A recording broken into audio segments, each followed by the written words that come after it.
Assalamualaikum warahmatullahi wabarakatuh. Pertemuan kali ini akan melanjutkan materi alkohol di pertemuan sebelumnya. Ya, pertemuan sebelumnya baru sampai ke tata nama alkohol secara trivial. Pertemuan kali ini akan membahas tentang salah satunya tentang keisomeran alkohol. Nah, sebelum membahas keisomeran alkohol, di sini akan dibahas dulu tentang isomer ya. Isomer sudah dipelajari di kelas 11 di isomer hidrokarbon. Jadi isomer itu merupakan senyawa-senyawa yang berbeda tetapi memiliki rumus molekul yang sama. Nah, alkohol memiliki beberapa keisomeran. Yang pertama, isomer posisi. Jadi isomer posisi itu adalah senyawa dengan rumus molekul yang sama tetapi posisi gugus fungsi berbeda. Contoh. Nah, ini contoh yang pertama. Ini namanya rantai induknya 1, 2, 3, 4. OH-nya di nomor 1. Ini namanya 1 butanol. Kemudian yang ini geser OH-nya ke sini. Ya. Jadi namanya 2 butanol ya. Karena gugus OH-nya di nomor 2. Oke, antara 1 butanol dengan 2 butanol itu memiliki kesamaan. Ya, yaitu rumus molekulnya. Kita hitung rumus molekulnya. Yang ini C-nya ada 1, 2, 3, 4. C4 hanya dihitung 3, 2 ya. 3, 2, 5, 7, 9 ya. Jadi C4 H9OH. Yang ini C-nya ada 4, H-nya 3, 1, 4 tambah 2, 6, 3, 9. C4 H9. Jadi dua-duanya memiliki rumus molekul yang sama ya, yaitu C4 H9OH. Ya, jadi ini memiliki rumus molekul yang sama. Nah, karena memiliki rumus molekul yang sama tetapi senyawa yang berbeda, namanya juga berbeda, maka ini sebuah isomer atau pasangan isomer. Nah, disebutnya isomer posisi. Kenapa isomer posisi? Karena posisi gugus fungsi yang berbeda. Kalau ini gugus OH-nya di nomor 1, kalau yang 2 butanol di nomor 2, maka itu disebutnya dengan isomer posisi. Nah, untuk alkohol ya, keisomeran itu dimulai dari C3 ya, atau C3H7OH. Jadi yang memiliki isomer itu dari C3. Semakin banyak C-nya, semakin banyak isomernya. Berikutnya, isomer rangka atau isomer kerangka. Isomer rangka adalah senyawa dengan rumus molekul yang sama, tetapi rantai induknya berbeda. Kalau yang tadi isomer posisi yang berbedanya adalah posisi gugus fungsi, rantai induknya sama. Nah, kalau ini yang berbeda rantai induknya. Contoh, ini contohnya yang sama seperti tadi, namanya 1 butanol ya. Yang kedua yang ini kalau diberi nama ini cabang ya, penomoran dari sini 1, 2, 3. Nah, berarti 2 metil ya, OH-nya ada di nomor 1. 2 metil 1 propanol ya. Kenapa propanol? Karena rantai utamanya C3. Oke. Kalau yang ini 1 butanol, tadi rumusnya adalah C4H9OH. Nah, sekarang kita hitung yang ini. C-nya ada 4, H-nya 3, 3, 1, 2, 9 ya. C4H9OH sama. Jadi antara 1 butanol dengan 2 metil 1 propanol, itu rumus molekulnya sama. Maka ini juga adalah isomer. Nah, tetapi ini yang berbeda itu adalah rantai induknya atau rantai utama. Ya, kalau ini rantai induknya ada 4, kalau ini rantai induknya 3, karena ada cabang 1. Jadi, antara 1 butanol dengan 2 metil 1 propanol itu disebut dengan isomer rangka, karena rantai induk atau rantai utamanya berbeda. Ya, rumus molekulnya sama, C4H9O.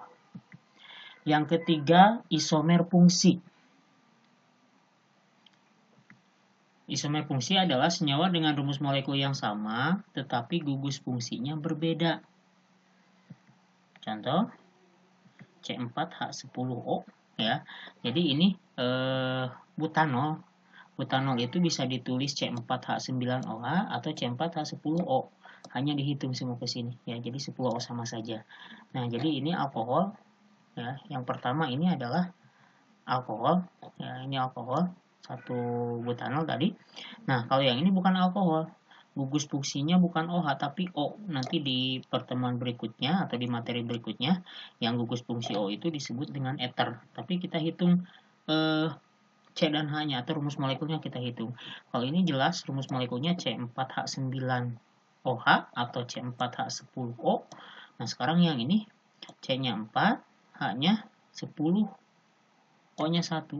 Jadi rumus molekulnya sama. Nah, tetapi di sini gugus fungsinya berbeda. Kalau ini gugus fungsinya OH, alkohol. Kalau yang ini gugus fungsinya O atau ether. Jadi, yang ini adalah contoh dari isomer fungsi. Rumus molekul sama, tetapi gugus fungsinya berbeda. Jadi, untuk jumlah atom C yang sama, alkohol dengan ether itu merupakan atau berisomer fungsi. Jadi alkohol berisomer fungsi dengan ether untuk jumlah atom C yang sama. Berikutnya akan dibahas sifat-sifat alkohol. Yang pertama sifat fisis. Alkohol memiliki titik didih lebih tinggi daripada ether dengan C yang sama. Ya, nanti ether dibahas di video berikutnya. Hal ini disebabkan antara molekul alkohol itu terjadi ikatan hidrogen. Ya, jadi dalam molekul alkohol ya terjadi ikatan hidrogen antara O dengan H dari molekul yang berbeda, itu sudah dibahas di kelas 10. Yang kedua, metanol, etanol, dan propanol itu mudah larut. Ya, alkohol lainnya hanya sedikit larut. Semakin besar MR atau massa molekul relatif, maka semakin tinggi titik leleh dan titik didihnya. Itu juga dibahasnya sudah di gaya antar molekul. Alkohol suku rendah, C-nya 1 sampai C4 atau metanol, etanol, propanol, dan butanol itu berupa zat cair encer. Alkohol suku sedang, C5 sampai C9 berupa zat cair kental. Ya, alkohol suku tinggi, C10 ke atas itu berupa zat padat.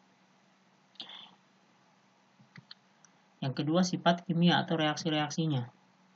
A. Alkohol dapat bereaksi dengan logam aktif. Ya, contohnya adalah natrium, kalium, dan magnesium. Ini contoh reaksinya, ya ini alkohol ROH, di mana R adalah alkil, ditambah Na, 2Na natrium, hasilnya adalah 2RONA plus H2. Ya. Dengan R adalah alkil, ya, jadi R itu bisa metil, etil, dan seterusnya.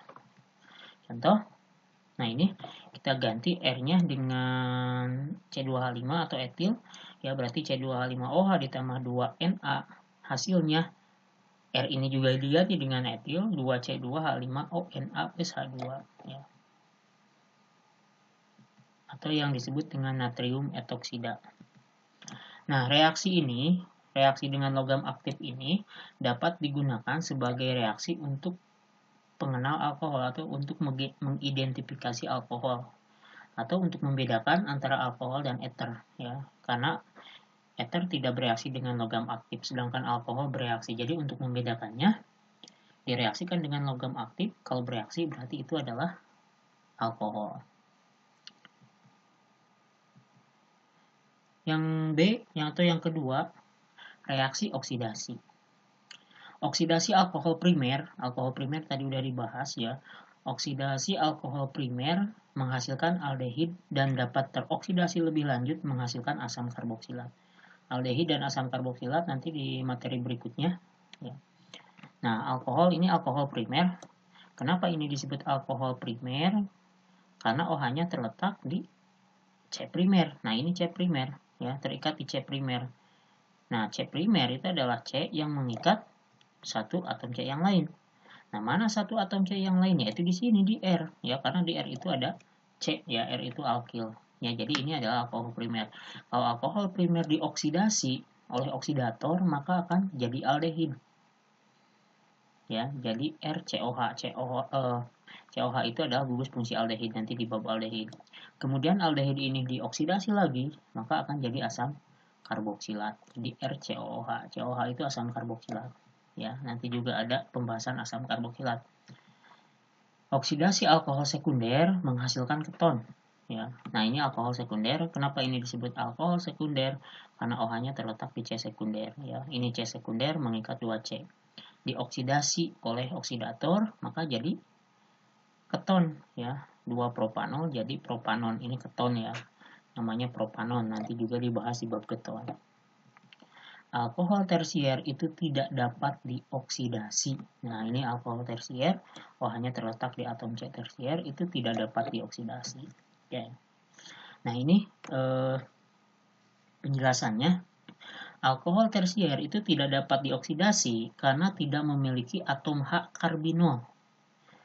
Apa yang dimaksud dengan atom H karbinol? Atom H karbinol itu adalah atom H yang terikat pada atom C karbinol. Apa yang dimaksud dengan atom C karbinol? Atom C karbinol itu adalah atom C yang mengikat gugus OH. Oke, saya jelaskan di sini tentang atom H dan atom C karbinol ya. Nah, atom H karbinol itu adalah atom H yang terikat pada atom C karbinol. Atom C karbinol adalah atom C yang mengikat gugus OH. Oke, di sini, nah ini contohnya, ini gugus OH-nya di sini. Terikat pada C. Nah, maka C yang ini itu disebut dengan atom C karbinol.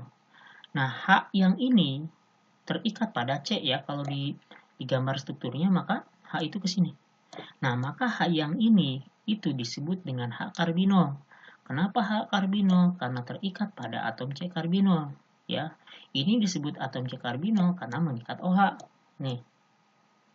Oke, kenapa alkohol tersier itu tidak dapat dioksidasi? Karena tidak memiliki atom H karbinol. Nah, ini contoh alkohol tersier. Alkohol tersier itu memiliki C karbinol, yaitu ini. Tapi tidak memiliki atom H karbinol. Karena C yang ini, si C karbinolnya semuanya mengikat, bukan mengikat H ya ini, tapi mengikat alkil, CH3 metil, mengikat metil, bukan hidrogen atau H secara langsung ya. Jadi ini mengikat C secara langsungnya sebetulnya ya, bukan H kalau digambarkan strukturnya. Jadi yang dapat dioksidasi ya itu adalah atom yang diserang oleh oksidator itu adalah atom H karbinolnya. Jadi kalau tidak memiliki atom H karbinol itu tidak dapat dioksidasi. Dan alkohol tersier itu tidak memiliki atom H karbinol ya. Karena semuanya C karbinol itu mengikat apa? Alkil. Ya, itu penjelasan kenapa alkohol tersier tidak dapat teroksidasi. Berikutnya reaksi esterifikasi. Ya, alkohol bereaksi dengan asam karboksilat membentuk ester dan air. Nah, ini reaksinya. ROH itu alkohol, dengan R adalah alkil, R aksennya juga alkil. Nah, ini asam karboksilat, R dan R aksen itu bisa sama, bisa berbeda alkilnya. Menghasilkan ester, ya. Ini COO, itu adalah gugus fungsi ester. Nanti asam karboksilat dan ester ada atau ada pertemuan khususnya.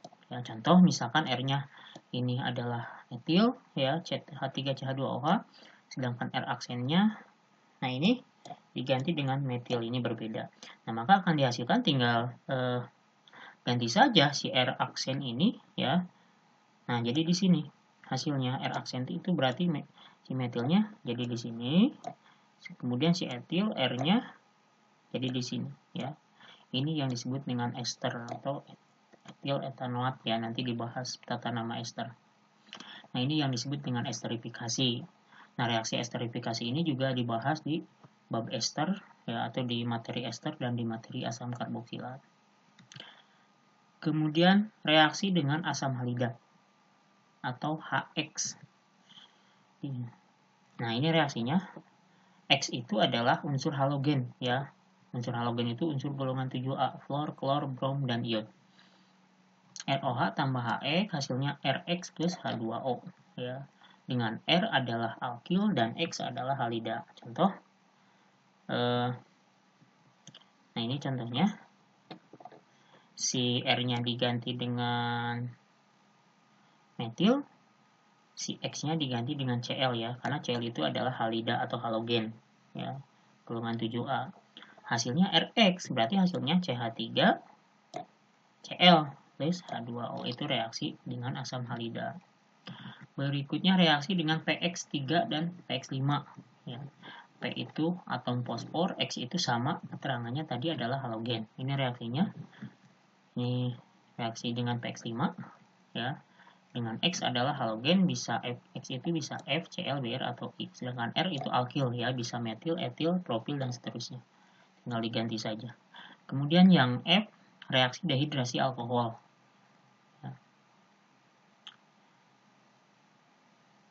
Nah, reaksi dehidrasi alkohol itu menggunakan katalis asam sulfat pekat. Pada suhu 140 derajat Celcius, itu dehidrasi alkohol itu akan menghasilkan ether. Ini reaksinya contohnya ya. Ini menggunakan katalis asam sulfat pekat pada suhu 140 derajat Celcius. Ini hasilnya adalah ether, gugus fungsinya O, ya nanti dibahas. Kemudian pada suhu 180 derajat Celcius itu akan menghasilkan alkena. Ya, alkena itu salah satu senyawa hidrokarbon yang memiliki salah satunya ikatan rangkap 2. Pembuatan alkohol. 1. Metanol atau CH3OH.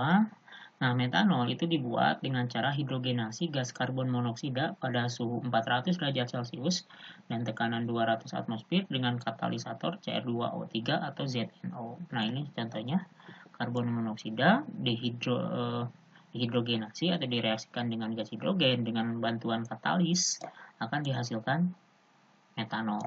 Ya. Kemudian pembuatan etanol atau C2H5OH. Nah, ini etanol itu merupakan alkohol yang paling banyak digunakan. Ya, jadi kalau kita beli alkohol di warung-warung atau di apotek itu adalah etanol ya. Jadi sebetulnya alkohol itu banyak ya. Tapi yang paling sering digunakan atau di pasaran itu adalah etanol. Dalam bidang industri, etanol dibuat dengan fermentasi tetes tebu, yaitu cairan gula yang tidak mengkristal atau menghablur menjadi gula. Nah, ini reaksinya dari sukrosa. Sukrosa itu gula, ya gula tebu. Direaksikan dengan H2O dengan enzim invertase, hasilnya glukosa dan fruktosa. Nah, kemudian menggunakan lagi enzim zimase, maka akan dihasilkan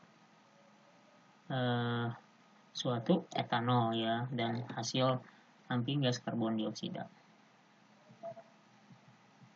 Kegunaan alkohol ya. 1.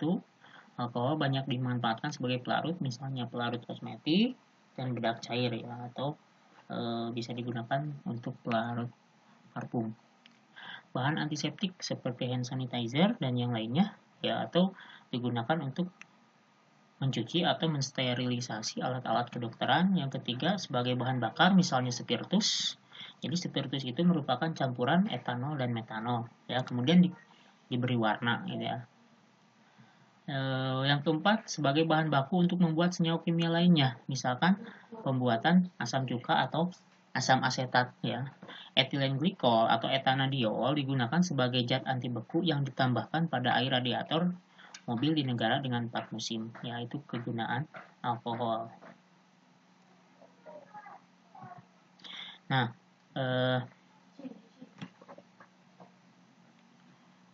untuk bab alkohol ya, atau untuk materi alkohol ya udah selesai.